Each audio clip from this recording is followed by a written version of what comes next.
Olá, alunos! Estamos de volta aqui com mais uma aula falando sobre conceitos de redes internet. E agora vamos falar sobre o WiMAX, que não é tão conhecido assim dos usuários, mas algumas provas têm indicado aí a ideia do significado do termo WiMAX quando a gente fala sobre conceitos de redes, internets.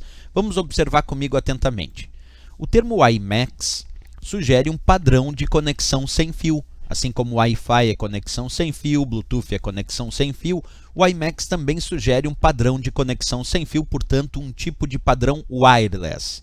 Observando a sigla WiMAX, a gente pode traduzir como interoperabilidade mundial para acesso de micro-ondas. Sei que parece esquisito isso, mas eu trouxe um desenho aqui que vai facilitar a nossa história. Antes de mostrar só esse desenho, um detalhe: assim como o padrão Wi-Fi e o padrão Bluetooth, o padrão WiMAX também foi instituído por norma do Instituto de Engenheiros Elétricos e Eletrônicos, com base lá nos Estados Unidos, que é o IEEE, que normatizou o padrão WiMAX como sendo 802.16. Então falou sobre redes 802.16, lembra que nós temos aí redes do padrão WiMAX, que, como eu disse, é um padrão de conexão sem fio. Mas a ideia desse padrão, agora sim já te mostrando, é a ideia para criar um ambiente de conexão de redes metropolitanas sem fio. Observa, quando eu digo rede metropolitana, isso significa MAN, M-A-N. M-A-N significa rede metropolitana, Metropolitan Area Network, rede metropolitana. Como eu estou dizendo que o padrão WiMAX é um padrão para conexão de redes metropolitanas sem fio, eu posso dizer que ele é um padrão WMAN, porque MAN significa rede metropolitana e esse W significa wireless. Então é wireless MAN, quer dizer, uma rede metropolitana sem fio.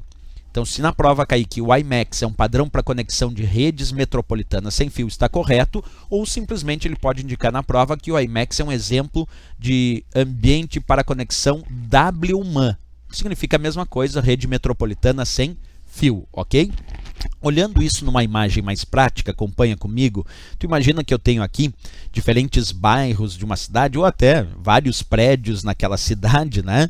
Espalhados aqui, claro, pela cidade. Eu tenho aqui uma antena de conexão WiMAX. Como ele é um padrão para conexão de redes metropolitanas, uma rede metropolitana é aquela rede que tem uma abrangência em diferentes bairros dessa cidade ou até em diferentes cidades da mesma região metropolitana, mas quer dizer que pertencem a esse ambiente metropolitano. E aí eu posso usar o padrão WiMAX para esse tipo de conexão. Observa comigo aqui, imagina uma antena WiMAX, então, transmitindo dados para esses prédios aqui, para aqueles outros prédios no outro bairro, para aqueles outros prédios no outro bairro, e assim por diante. Quer dizer, o padrão WiMAX não é um padrão para conexão de redes locais dentro de um prédio, de uma casa, de uma sala, de um escritório. Não, ele vai chegar esse sinal lá dentro, é claro, mas a ideia é permitir a conexão de computadores que estão numa abrangência muito maior do que uma abrangência local. Quer dizer, a abrangência da conexão WiMAX é uma abrangência metropolitana. Ela abrange, por exemplo, diferentes bairros de uma mesma cidade ou de uma mesma região metropolitana. Por isso que a gente diz que o padrão WiMAX é um padrão para implementar redes metropolitanas sem fio. Isso é muito legal a gente pensar. O padrão WiMAX é um padrão para conectar redes metropolitanas com uma abrangência metropolitana. Aí nós temos a ideia então do desenho demonstrando isso sobre o WiMAX, né? Bem, pessoal, vamos fazer então a leitura teórica, como sempre, associado a esse comando. Padrão para conexão de redes metropolitanas sem fio, que nós podemos chamar de WMAN, e ele foi instituído por norma, o padrão lá 802.16, permitindo velocidades até maiores do que 1 gigabit por segundo, quer dizer, um padrão que pode permitir conexões de altíssima velocidade com conexões sem fio, como eu disse, numa abrangência metropolitana. Ok, pessoal? Era isso que tínhamos sobre o WiMAX. Na próxima aula a gente continua com mais dicas sobre redes internet. E se gostou do nosso vídeo, não esquece de deixar o gostei, ok? Até a próxima aula, até o próximo vídeo. Bons estudos!